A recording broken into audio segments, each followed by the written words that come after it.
Teruntuk @albi_permata 1510 yang nanyain, Kak Ser, langkah awal apa yang harus dilakukan untuk kita bisa berani bicara? 3 tips dari Sherly sebagai langkah awal kita supaya bisa berani bicara. Yang pertama adalah banyakin baca, banyakin denger. Karena bakal sulit banget untuk bisa confident kalau kita nggak tahu apa yang mau kita sampaikan, teman-teman.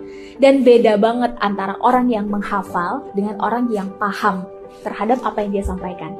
Semakin banyak kita baca, semakin banyak kita dengar, bahkan lebih bagus lagi kalau kita terlibat langsung hingga kita paham dengan apa yang kita sampaikan, maka kita bakal pede menyampaikan apa yang perlu kita utarakan.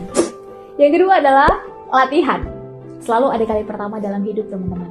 Kalau boleh flashback masa-masa SD dan masa-masa SMP dulu, Sherly latihan bicara di depan umum, itu juga ditertawakan oleh teman-teman Sherly kok. But that's okay, gak usah masukin ke dalam hati, teman-teman. Namanya juga belajar, selalu ada kata gagal dan kalah untuk mereka yang sedang memperjuangkan sesuatu dalam hidup. Termasuk mempelajari dan memperdalam skill tertentu. Namun satu hal yang pasti, practice makes us perfect.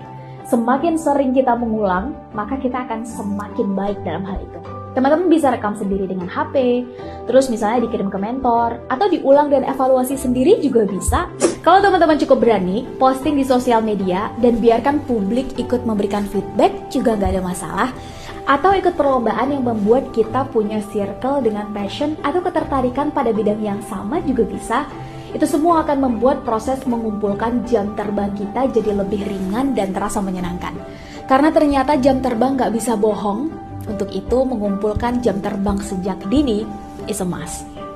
Dan tips yang ketiga adalah sering-sering melibatkan diri pada situasi yang memaksa kita untuk terlibat aktif dan berpikir cepat.